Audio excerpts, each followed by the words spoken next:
So ang ginagamit po nilang lupa rito mga kabukid. O shoutout sa inyo! O yan Kuya Omi, o bidang-bida o. O Kuya Omi, kumusta? Oo. Yun. Nagtatanong pa rin. O yan sila. Mga tropang El Kabukid dyan. So ganito yung sistema, no? So ito pong lupang ito ay banlik. Hahaluan po nila ito ng rice hull. Ito na po yung abo ng uling ng ipa. Yan, uling ng ipa. Ngayon imimix, ilalagay po dito sa machine. Paglagay ho rito sa machine, dudurugin po yan, magiging powder po yan. Dito naman ho lalabas yan. Sasahurin ng balde. Ito na po yung finished product. Ayan.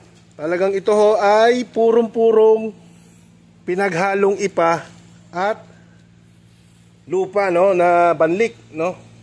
Ito po yung galing sa ilog ng mga lupa. Ayan. Magandang araw mga kabukid. So umpisa na naman ng taniman. So ito yung preparasyon ng planters machine ang ginagamit, ano? So nilagyan na po ito ng lupa na may rice hull or abo ng ipa, no? So didiligin po yan. Sakto tumuulan, ano? So pag nadilig po yan, sasabugan ng binhi. Pagsabog ng binhi, tatapingan uli ng lupa, ano? Okay, pag natapingan ng lupa, ganito po magiging itsura niyan. Ayan. After 4 or 5 days, ito na po, no? So ito, yan, nakikita nyo may tanim na. Klarong-klaro na, no, mga kabukid. So dito nagtatagal 12 days lang po. Ililipat na po ito sa permanenteng taniman. So gamit po ang planters machine. So ito 11 days old ngayon. So bukas ililipat na nila. So ganun po yung proseso nito. Magsisimula po dyan. Tapos doon sa may tanim na yon. Tapos ito na. Tapos ikakarga naman ito mga kabukid dito po sa planters. Ayan.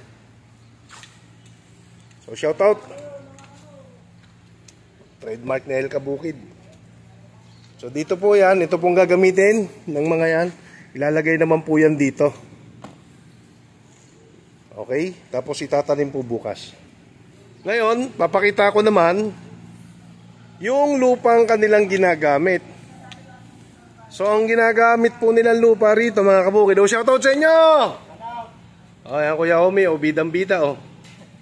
O Kuya Omi, kumusta? Oo. Yun. Nagtatanong pa rin. O yan sila. Mga tropang El Kabukid dyan. So ganito yung sistema, no? So ito pong lupang ito ay banlik. Hahaluan po nila ito ng rice hull. Ito na po yung abo ng uling ng ipa. Yan, uling ng ipa. Ngayon imimix, ilalagay po dito sa machine. Paglagay ho rito sa machine, dudurugin po yan, magiging powder po yan. Dito naman ho lalabas yan.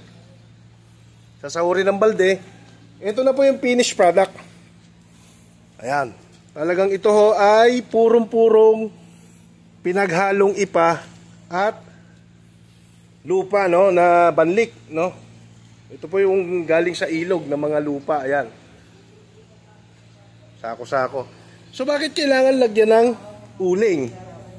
So ang uling po kasi mga kabukid ay maganda po yung fertilizer sa ating tanim, ano? At saka hindi po nagbubuo yung lupa pagka meron po siyang uling. So ganun po yung mix niyan, no? Kombinasyon. So napakaganda.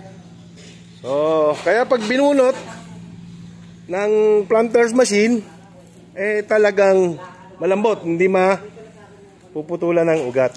So, yun. O, baka may mga babatiin kayo. Yung mga nagagapuhang mga El Kabukid boys. O, yun. Huwag muna sa langit. Delikado. Dito na sa lupa.